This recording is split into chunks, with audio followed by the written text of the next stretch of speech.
Assalamualaikum warahmatullahi wabarakatuh. Hello guys, baik lagi dengan channel kita Belajar Bareng Yuk.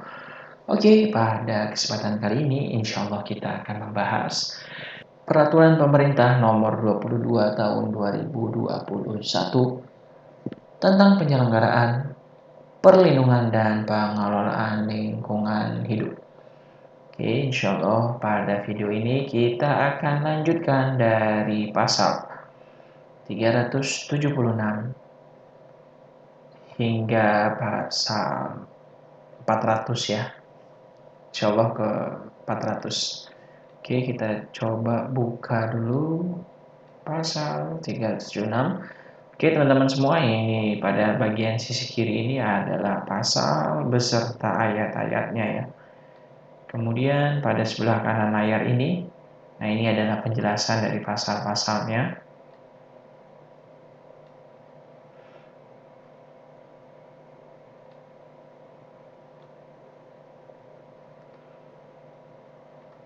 Oke, bismillahirrahmanirrahim. Mari kita mulai.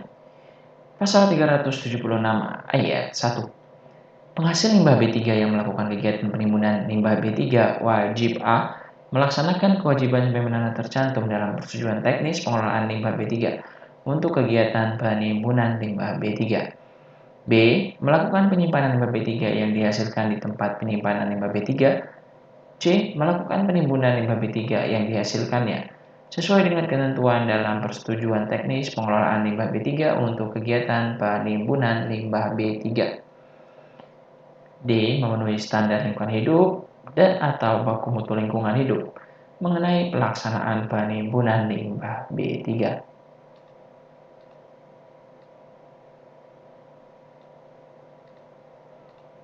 E. Menaati baku mutu air limbah jika penimbunan menghasilkan air limbah. F. Melakukan pemegaran dan memberi tanda tempat penimbunan limbah B3. G. Melakukan pemantauan kualitas air tanah dan menanggulangi dampak negatif yang mungkin timbul akibat keluarnya limbah B3 ke lingkungan hidup. H. Menutup bagian paling atas fasilitas penimbunan limbah B3. I.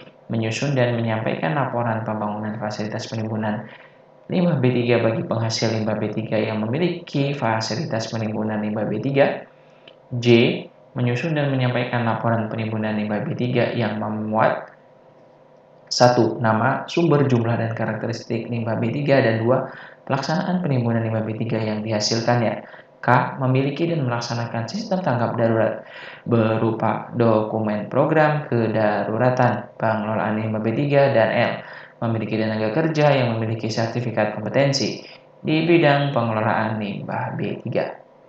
Ayat 2. Kewajiban menutup bagian paling atas fasilitas penimbunan limbah B3 sebagaimana dimaksud pada ayat 1 huruf H dilakukan jika fasilitas penimbunan limbah B3 telah terisi penuh atau kegiatan penimbunan limbah B3 selesai dilakukan. Ayat 3. Laporan pembangunan fasilitas penimbunan limbah B3 sebagaimana dimaksud pada ayat 1 huruf I disampaikan kepada Menteri secara bertahap pada kegiatan A. Penetapan lokasi penimbunan limbah B3. B. Pelaksanaan pembangunan fasilitas penimbunan limbah B3.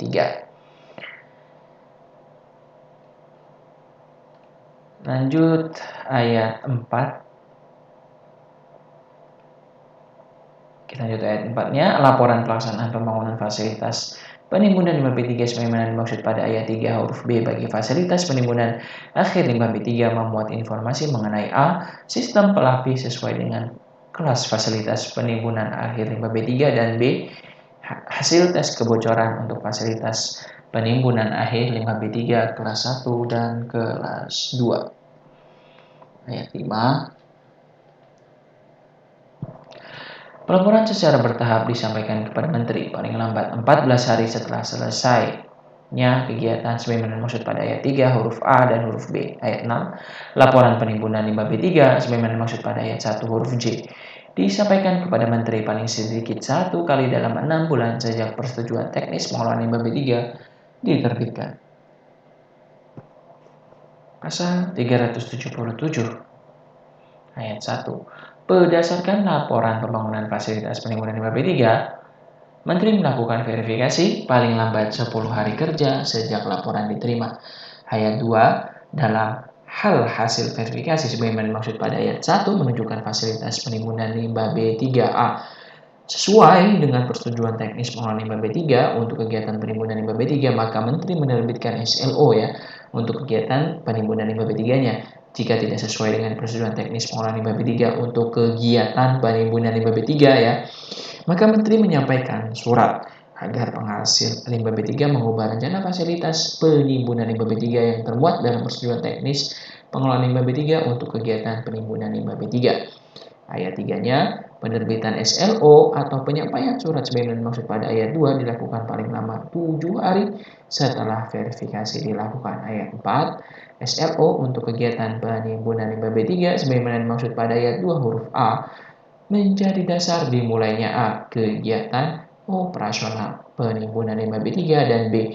Pengawasan terhadap ketaatan penanggung jawab usaha dan atau kegiatan dalam perizinan berusaha.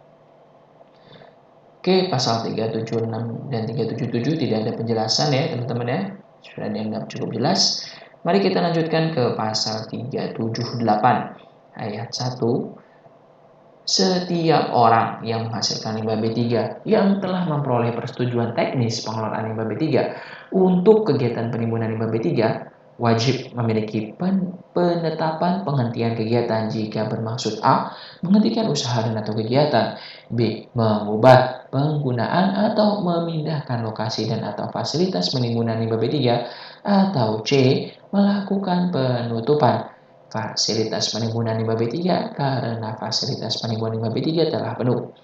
Ayat 2, untuk memperoleh penetapan penghentian kegiatan, setiap orang sebagaimana pada ayat 1 harus mengajukan permohonan secara tertulis kepada Menteri, Gubernur atau Bupati Wali Kota sesuai kewenangan penerbitan persetujuan lingkungannya.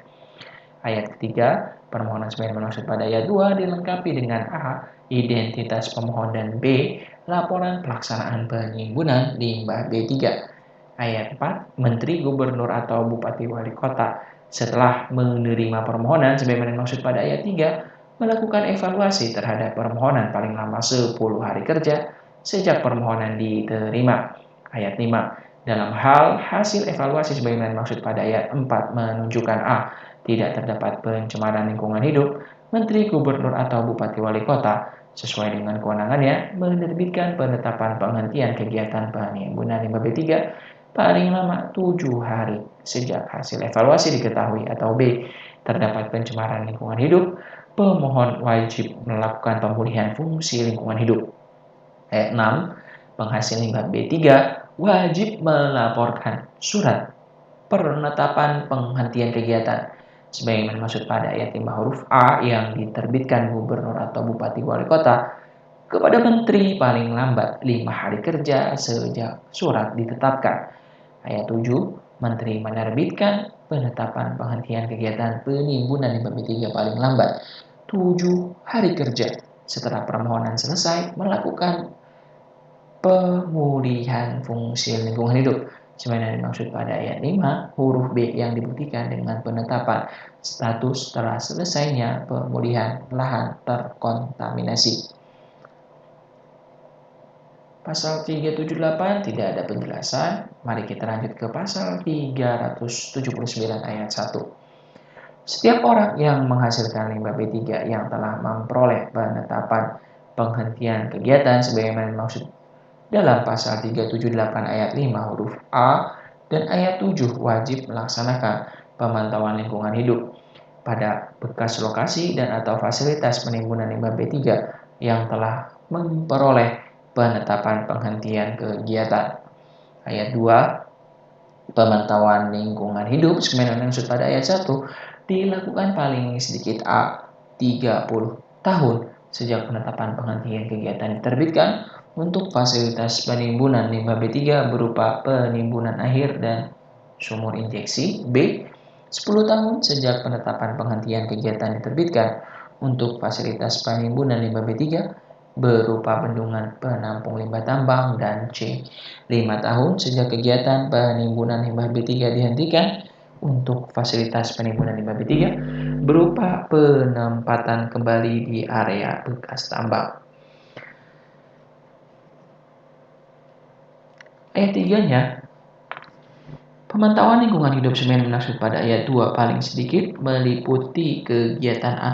Pemantauan terhadap potensi kebocoran, pelindian dan atau kegagalan fasilitas penimbunan limbah B3. B. Pemantauan kualitas lingkungan hidup di sekitar lokasi fasilitas penimbunan limbah B3. Dan C.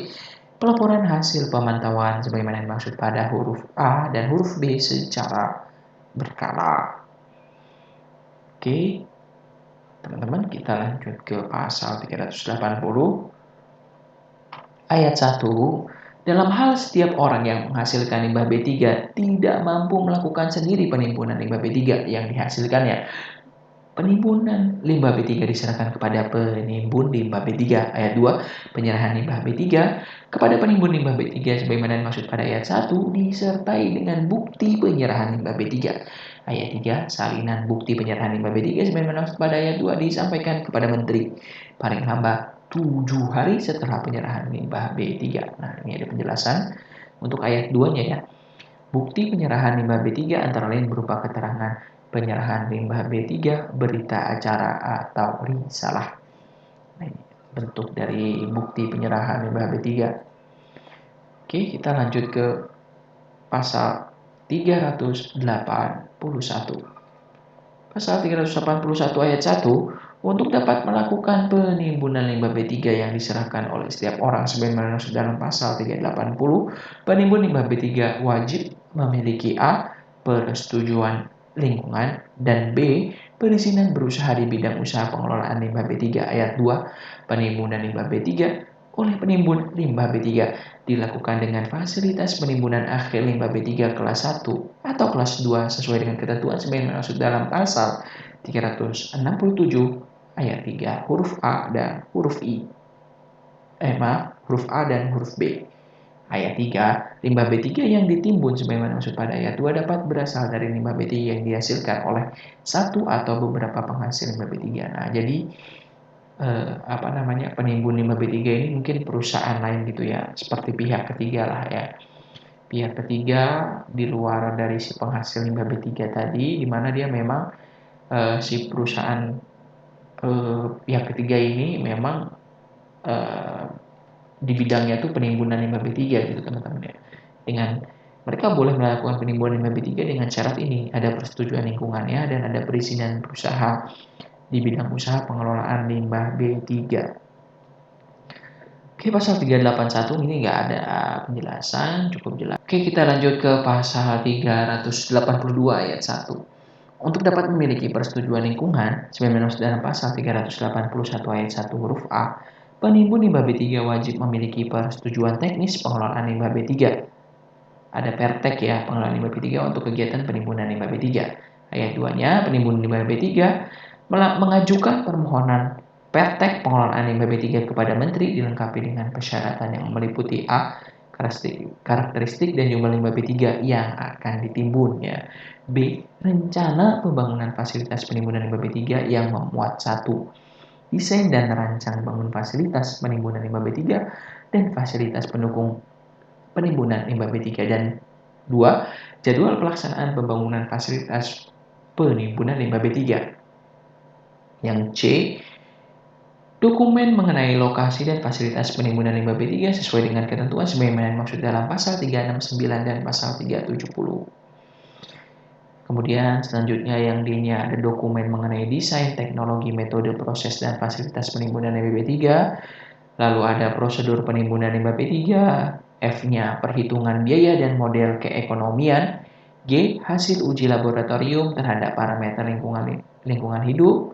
H. Bukti kepemilikan atas dana penjaminan untuk pemulihan fungsi lingkungan hidup. I. Rencana pembangunan dan atau penyediaan laboratorium uji limbah B3 yang mampu menguji paling sedikit karakteristik limbah B3, mudah meledak, mudah menyala, reaktif, korosif, dan atau beracun.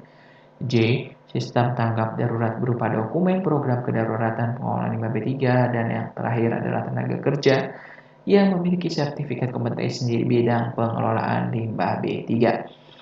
Ayat 3, dokumen mengenai rencana pembangunan fasilitas penimbunan limbah B3 sebagaimana dimaksud pada ayat 2 huruf B disusun dengan memperkirakan total konsentrasi zat pencemar limbah B3.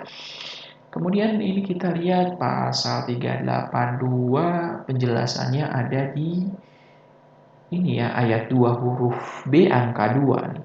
Jadwal pelaksanaan pembangunan fasilitas penimbunan limbah B3 memuat informasi tentang uraian kegiatan pembangunan fasilitas dan lini masa atau timeline pembangunan fasilitas. Lanjut ke pasal 383. Ayat 1, Menteri setelah menerima permohonan persetujuan teknis pengelolaan limbah B3 untuk kegiatan penimbunan limbah B3 sebagaimana dimaksud dalam pasal 382 memberikan pernyataan tertulis mengenai kelengkapan administrasi permohonan persetujuan teknis pengelolaan limbah B3 paling lama 2 hari kerja sejak permohonan diterima.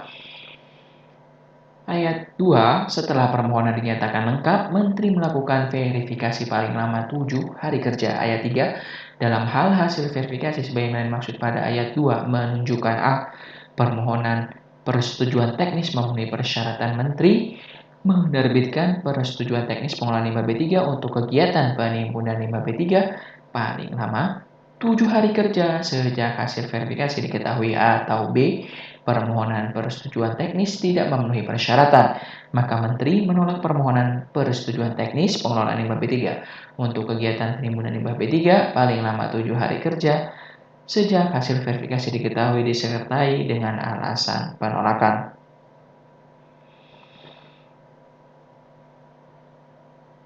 (383) tidak ada penjelasan, kita lanjut lagi berarti ke pasal 384.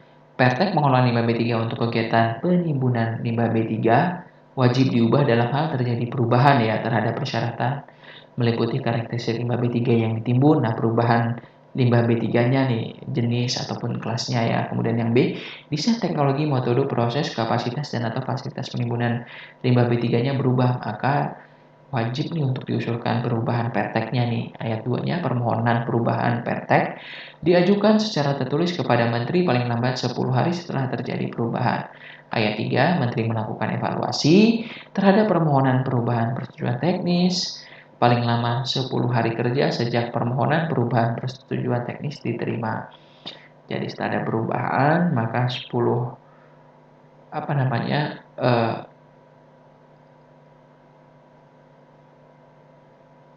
setelah perubahan itu langsung 10 hari itu ya, paling lamanya 10 hari itu dikirimkan permohonan perubahan perteknya kepada Menteri ya. Menteri melakukan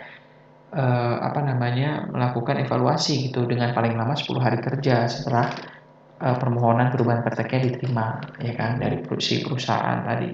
Ayat 4-nya dalam hal hasil evaluasi ya menunjukkan adanya A. kesesuaian data Menteri paling lama 7 hari kerja sejak hasil evaluasi diketahui. Nah, ini menerbitkan perubahan perteknya. Kalau ada kesesuaian datanya betul semua gitu ya. Kemudian juga sudah dianggap oke lah hasil evaluasinya, maka Menteri itu menerbitkan perubahan pertek paling lamanya 7 hari kerja sejak hasil evaluasi diketahui. Nah, yang B, terdapat ketidaksesuaian data, maka Menteri menolak perubahan pertek, ya kan?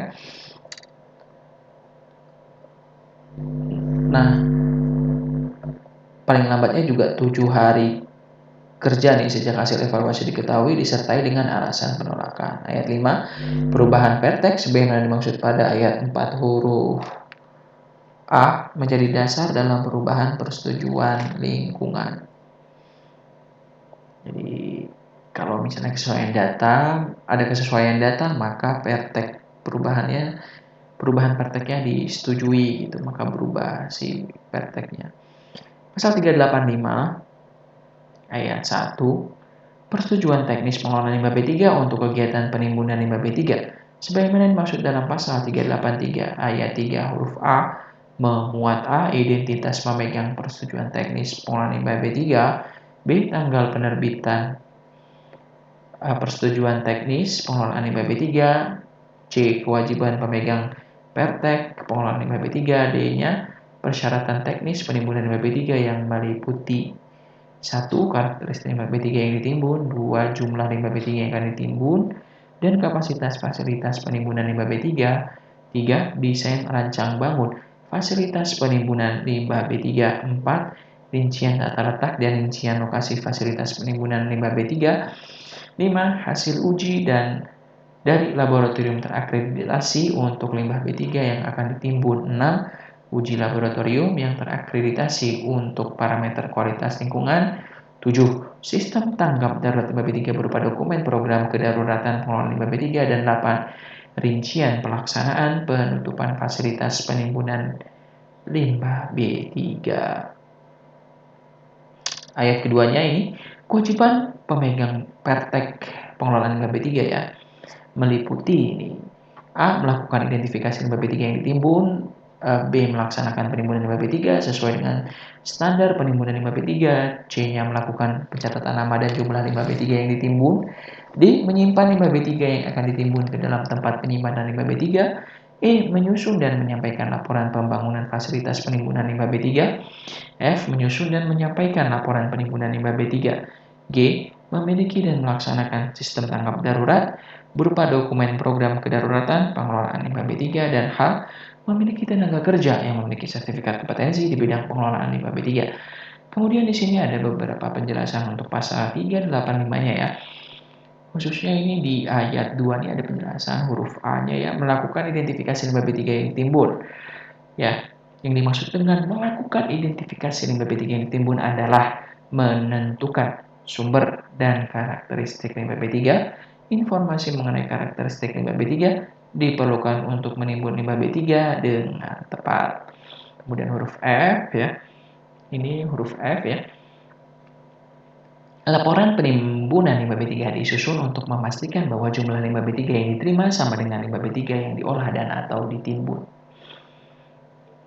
Kita lanjut ke pasal 386 ayat 1. Penimbunan limbah B3 wajib nih melaksanakan kewajiban sebagaimana tercantum dalam Pertek pengelolaan limbah B3 untuk kegiatan penimbunan limbah B3, kemudian melakukan penyimpanan limbah B3 yang dihasilkan di tempat penyimpanan limbah B3, melakukan penimbunan limbah B3 yang dihasilkannya sesuai dengan ketentuan persetujuan teknis pengelolaan limbah B3 untuk penimbunan limbah B3, memenuhi standar lingkungan hidup dan atau baku mutu lingkungan hidup, menaati baku mutu air limbah jika penimbunan menghasilkan air limbah, lalu melakukan pemugaran dan memberi tanda tempat penimbunan limbah B3, melakukan pemantauan kualitas air tanah, menutup bagian paling atas fasilitas penimbunan akhir limbah B3, menyusun dan menyampaikan laporan pembangunan fasilitas pembangunan limbah B3, menyusun dan menyampaikan laporan penimbunan limbah B3 ya. Kemudian untuk ayat keduanya, kewajiban menutup bagian paling atas fasilitas penimbunan limbah B3 ya, dilakukan jika fasilitas penimbunan akhir limbah B3 telah terisi penuh atau kegiatan penimbunan limbah B3 telah selesai dilakukan. Ayat ketiga, laporan pembangunan fasilitas penimbunan limbah B3 sebagaimana dimaksud pada ayat 1 huruf J disampaikan kepada Menteri secara bertahap pada kegiatan A. Penetapan lokasi penimbunan limbah B3 dengan dilengkapi kajian tentang pemenuhan persyaratan lokasi limbah B3 yang meliputi 1.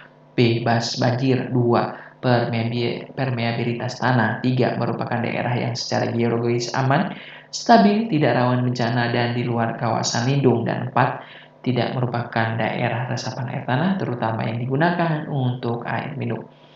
B. Pelaksanaan pembangunan fasilitas penimbunan limbah B3. Ayat 4.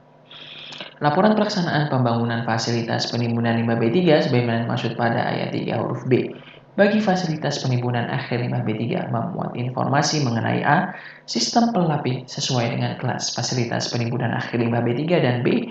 Hasil tes kebocoran untuk fasilitas penimbunan akhir limbah B3 kelas 1 dan kelas 2. Ayat 5. Pelaporan secara bertahap kepada Menteri disampaikan kepada Menteri paling lambat 14 hari setelah selesainya kegiatan sebagaimana dimaksud pada ayat 3 huruf A dan huruf B. Ayat 6. Laporan penimbunan limbah B3 sebagaimana dimaksud pada ayat 1 huruf J disampaikan kepada Menteri paling sedikit 1 kali dalam 6 bulan sejak persetujuan teknis pengelolaan limbah B3 diterbitkan. Pasal 387 ayat 1 berdasarkan laporan pembangunan fasilitas penimbunan limbah B3 sebagaimana dimaksud dalam pasal 386 ayat 4, Menteri melakukan verifikasi paling lambat 10 hari sejak laporan diterima. Ayat 2, dalam hal hasil verifikasi sebagaimana pada ayat 1 menunjukkan fasilitas penimbunan limbah B3A sesuai dengan Pertek ya, maka Menteri menerbitkan SLO untuk kegiatan penimbunan limbah B3 dan B tidak sesuai Pertek pengelolaan limbah B3 untuk kegiatan penimbunan limbah B3, maka Menteri menyampaikan surat agar penimbunan limbah B3 mengubah rencana fasilitas penimbunan limbah B3 yang termuat dalam Pertek pengelolaan limbah B3 untuk kegiatan penimbunan limbah B3. Ayat 3, penerbitan SLO atau penyampaian surat sebagaimana dalam ayat 2 ini paling lamanya 7 hari setelah verifikasi dilakukan. Kemudian ayat 4, SLO untuk kegiatan penimbunan limbah B3 sebagaimana dimaksud pada ayat 2 huruf A menjadi dasar dimulainya A, kegiatan operasional penimbunan limbah B3 dan B, pengawasan terhadap ketaatan penanggung jawab usaha dan atau kegiatan dalam perizinan berusaha. Pasal 388 ayat 1.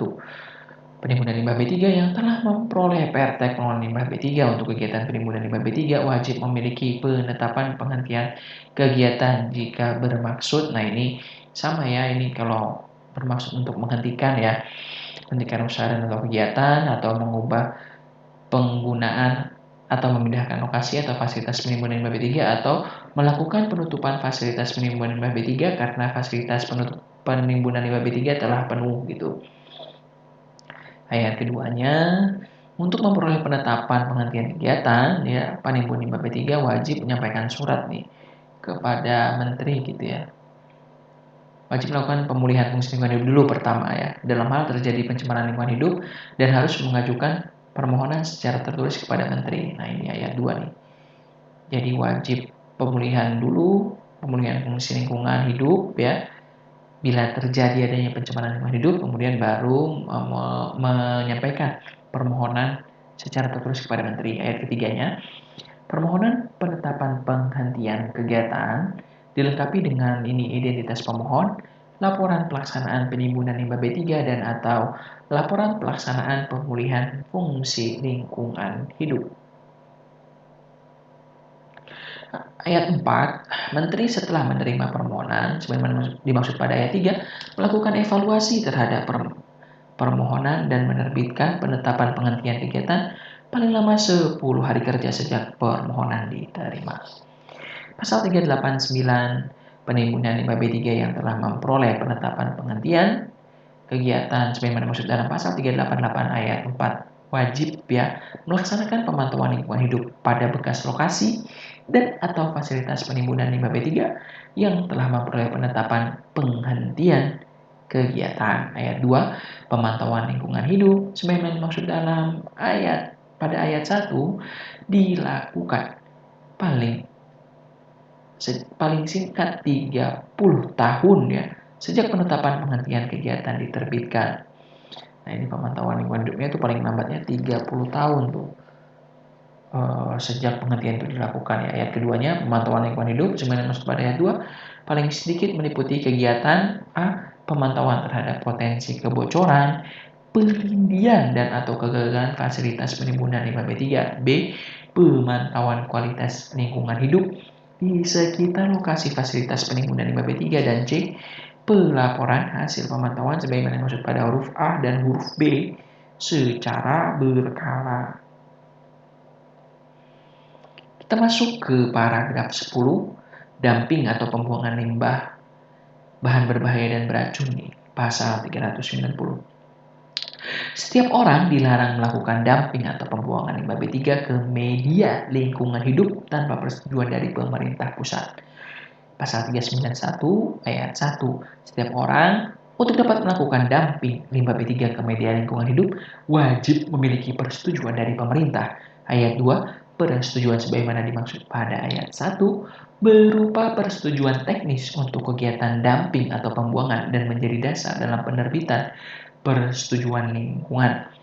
Ayat 3, setiap orang sebagaimana dimaksud pada ayat 1 merupakan pihak yang pertama kali menghasilkan limbah B3. Ayat 4, persetujuan teknis diberikan kepada kegiatan dumping pembuangan limbah B3 ke media lingkungan hidup berupa A. tanah dan B. laut. Ayat 5,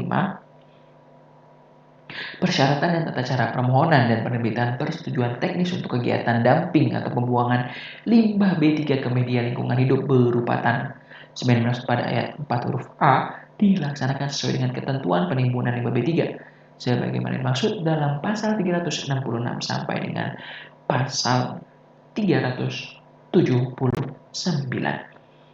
Kita masuk ke pasal 392.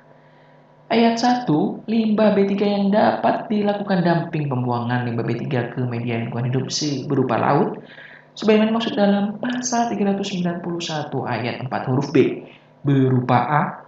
tailing dari kegiatan pengolahan hasil pertambangan. B. serbuk bor dari hasil pemboran usaha dan atau kegiatan eksplorasi dan atau eksploitasi di laut menggunakan lumpur bor berbahan dasar sintetik atau synthetic base mud, dan C. serbuk bor dan lumpur bor dari hasil pemboran usaha dan atau kegiatan eksplorasi dan atau eksploitasi di laut menggunakan lumpur bor berbahan dasar air atau water based mud. Ayat 2, terhadap limbah B3 sebagaimana dimaksud pada ayat 1 wajib dilakukan netralisasi atau penurunan kadar racun sebelum dilakukan dumping atau pembuangan limbah B3 ke laut. Oke, di sini ada penjelasan sedikit ya di pasal 392 ayat 1 huruf C-nya nih ya. Serbuk bor dan lumpur bor dari hasil pemboran usaha dan atau kegiatan eksplorasi dan atau eksploitasi di laut menggunakan lumpur bor berbahan dasar air atau water based mud digolongkan sebagai limbah non B3. Oke. Pasal 393 untuk memperoleh persetujuan teknis untuk kegiatan dumping atau pembuangan ke laut sebagaimana dimaksud dalam pasal 391 ayat 4 huruf B. Setiap orang yang menghasilkan limbah B3 harus mengajukan permohonan secara tertulis kepada Menteri. Pasal 394. Permohonan sebagaimana dimaksud dalam pasal 393 dilengkapi dengan persyaratan meliputi A. identitas pemohon, B. dokumen kajian teknis dumping atau pembuangan limbah B3 yang paling sedikit meliputi keterangan mengenai 1. nama, sumber, karakteristik, jenis, jumlah, dan debit limbah B3 yang akan dilakukan dumping limbah B3. 2. Studi pemodelan dumping limbah B3 untuk kegiatan di sektor pertambangan. B. Untuk kegiatan di sektor minyak dan gas. Memperhatikan angin musim. 3. Lokasi tempat dilakukannya dumping limbah B3 dilengkapi dengan peta lokasi dumping pembuangan limbah B3. 4. Diagram alir proses pengolahan limbah B3 yang akan dilakukan dumping limbah B3. 5. Rona awal laut, biota laut, dan sedimen. 6. Studi pemodelan untuk limbah B3 yang akan dilakukan dumping pembuangan limbah B3. 7. Hasil uji dari laboratorium terakreditasi A untuk kegiatan dari sektor minyak dan gas meliputi parameter 1. Toksikologi lethal concentration 50 atau LC50 96 jam. 2. Total konsentrasi logam berat. 3. Total petroleum hidrokarbon atau TPH. Dan 4. Poliaromatik hidrokarbon atau PAH. B. Untuk kegiatan dari sektor pertambangan meliputi parameter 1. Toksikologi lethal concentration 50 atau LC50 96 jam. 2. Total konsentrasi logam berat. Dan 3. Teratogenisitas. 8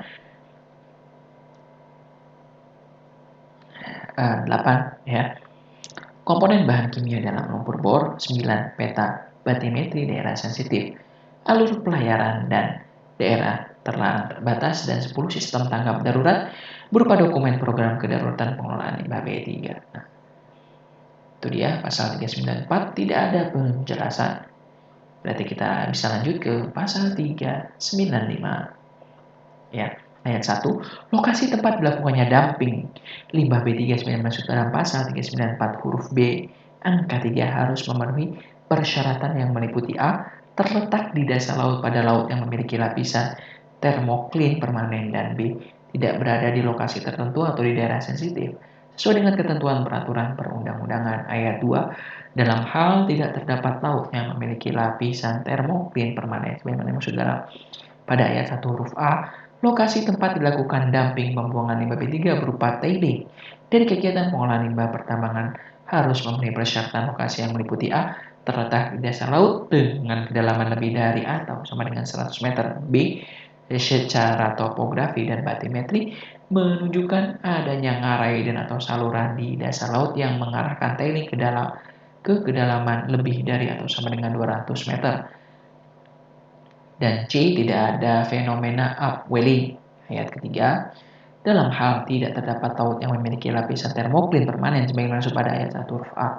Lokasi tempat dilakukannya dumping pembuangan limbah B3 berupa serbuk bor dan lumpur bor dari hasil pemboran usaha dan atau kegiatan eksplorasi dan atau eksploitasi laut. Sebagaimana dimaksud dalam pasal 392 ayat 1 huruf B dan huruf C harus memenuhi persyaratan A, terletak di laut dengan kedalaman lebih dari atau sama dengan 50 meter, dan B, dampaknya berada di dalam radius lebih kecil dari atau sama dengan 500 meter dari lokasi pemboran di laut. Ayat 4, limbah B3 berupa serbuk bor dan lumpur bor dari hasil pemboran usaha dan atau kegiatan eksplorasi dan atau eksploitasi di laut, sebagaimana dimaksud dalam pasal 392 ayat 1 huruf B dan huruf C, yang dapat dilakukan dumping atau pembuangan limbah B3 ke lokasi sebagaimana dimaksud pada ayat 1, ayat 2, dan ayat 3 merupakan limbah B3 yang tidak memiliki kandungan hidrokarbon. Pasal 395 ayat 2 huruf A. Penjelasannya, kedalaman lebih dari atau sama dengan 100 meter untuk dumping atau pembuangan tailing ke laut, yaitu kedalaman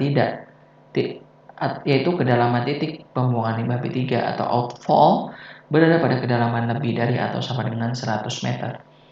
Kemudian untuk penjelasan dari ayat 2 huruf C ya ini, upwelling merupakan fenomena oceanografi yang ditandai dengan terjadinya penaikan massa air dari kedalaman laut hingga ke permukaan yang disebabkan antara lain angin dan perbedaan temperatur. Kita lanjut ke pasal 396. Dokumen program kedaruratan pengelolaan limbah B3 sebagaimana dimaksud dalam pasal 394 huruf B angka 10 paling sedikit memuat A, organisasi, B, identifikasi, pengaktifan dan pelaporan, C, prosedur penanggulangan, dan D, jenis dan spesifikasi peralatan.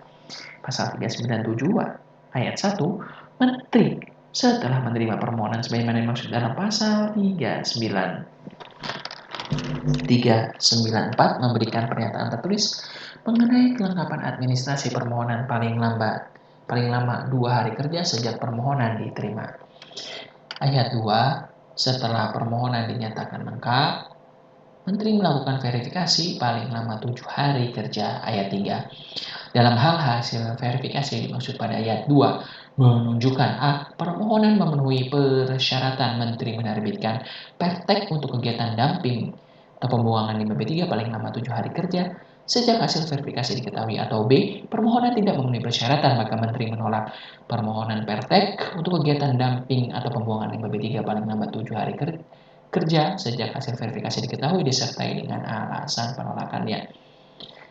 Sama pasal 396 dan 397 cukup jelas, tidak ada penjelasan. Kita lanjut berarti ke pasal 398. Pemegang pertek untuk kegiatan dumping pembuangan limbah B3 wajib mengajukan perubahan persetujuan jika terjadi perubahan terhadap persyaratan yang meliputi A, identitas pemohon, B, akta pendirian badan hukum, C, nama sumber karakteristik, jenis, jumlah, dan atau debit B3 dan debit limbah B3 yang dilakukan dumping pembuangan ke limbah yang dilakukan dumping atau pembuangan limbah B3, dan atau D, metode dan tata cara dumping pembuangan limbah B3. Ayat 2, permohonan perubahan persetujuan teknis untuk kegiatan dumping limbah B3 diajukan secara tertulis kepada Menteri paling lamanya 7 hari setelah terjadi perubahan.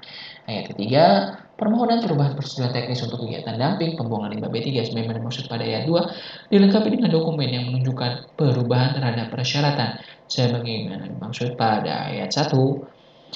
Kemudian ayat keempatnya, Menteri melakukan evaluasi terhadap permohonan persetujuan Pertek untuk kegiatan damping limbah B3 paling lama 10 hari kerja sejak permohonan perubahan persetujuan teknis diterima.